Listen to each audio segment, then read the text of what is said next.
When it comes to politics, more specifically the government and the decisions that our administration make, people usually have two views. And no, that's not being a DDS nor a Dilawan. And don't you just find it irritating how people would label you as DDS or Dilawan when you disagree with their political stance?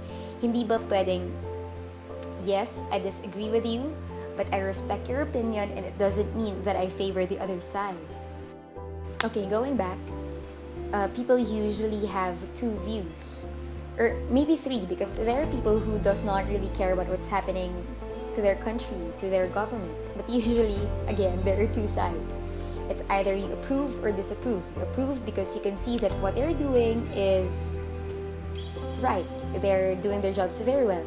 And you disapprove because you can see that what they're doing is not of the common good and not of the public interest. And all of these will reflect on the laws that they pass. There are laws that are very beneficial for the Filipinos, but the problem with these laws is that we cannot sustain them in the long run. But there are also laws that are both beneficial and sustainable. For example, the law extending the validity of passport and driver's license. And we also have the Ease of Doing Business Act. The Ease of Doing Business Act makes it easier to start and operate businesses in the country in order for us to boost global competitiveness and to attract more local and foreign investors or entrepreneurs. These two laws also cut excessive red tape that's been happening in our country for decades now. Also, a step of the government to battle corruption, since Duterte also has what he calls as an anti-corruption campaign. And people are still not impressed, especially with this issue regarding China trying to reclaim Scarborough Shoal. Because while it is true that we do not have the capacity to wage war against China, people think that we can still do something to assert our rights over Scarborough Shoal. The president's decision to scrap the VFA stemmed from his frustrations over what he This issue also leads us to the reorientation of Philippine foreign relations. Because as we befriend China, Duterte terminated the Visiting Forces Agreement.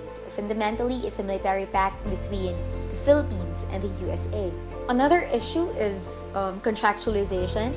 It was his campaign promise to end contractualization, but on July 2019, he rejected the Security of Tenure bill.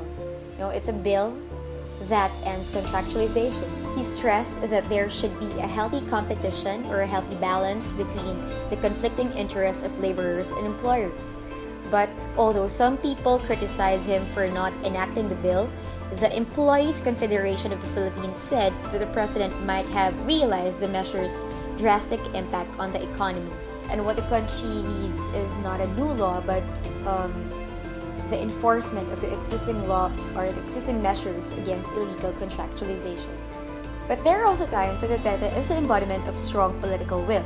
For example, when he ordered the rehabilitation of Boracay, many are against it because a lot of people will temporarily lose their jobs, but he did it anyway. And look at Boracay now. Another one is the Build program.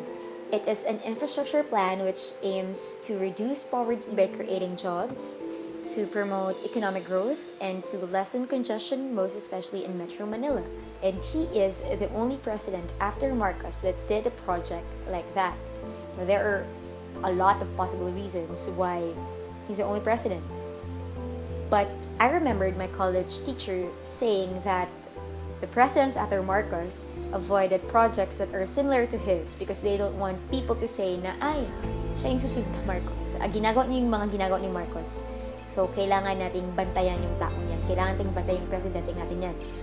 But Duterte is fearless. And we all can see that in his implementation of the war on drugs. The war on drugs is the drug policy of the Duterte administration. And at first, one can say that it is very promising, or at least I could say that it is very promising because it aimed at the neutralization of the drug personalities in the Philippines. And on February 2019, An SWS survey said that majority of Filipinos see fewer drug addicts. Great, right? But if you really think about it, if we cannot see any drug addicts, then what happened to them?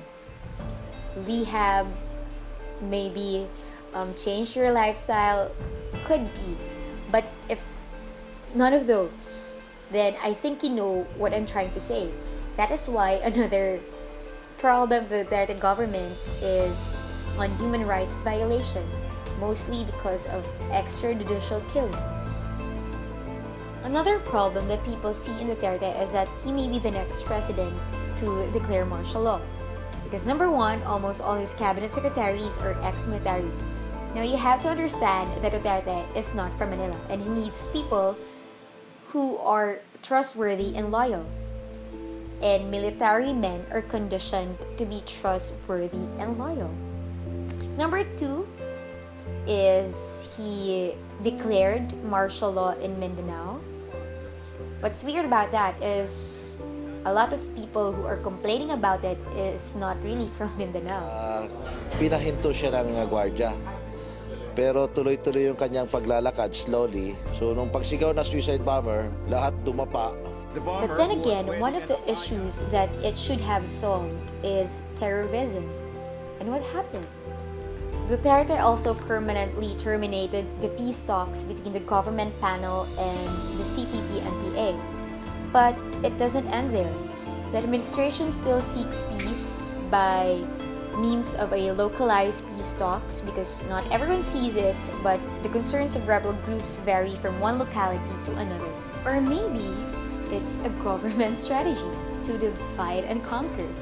Instead of talking with CPP Central Committee, the government through LGUs will talk to the local commanders, and if the NPA commanders and the LGUs will come to an agreement, it will create bigger problems within CPP as a whole. That is not a verified information, and my father might disown me for that comment, but it makes sense, right? And we'll just know in the days to come. But the Philippines also has a lot of problems even before Duterte came. For example, solid waste management. It remains as a major challenge in the Philippines, especially in urban areas like Metro Manila. Improper waste disposal, inefficient waste collection, and lack of disposal facilities are among the dominant concerns in the country's solid waste management. Another one is urban planning and the lack of urban planning policy in the Philippines. In summary, the Duterte government's top priorities include combating illegal drugs and crime, promoting rapid infrastructure development, sustaining economic growth and making it more inclusive, enhancing peace and development in Mindanao, and reorienting the Philippines' foreign relations.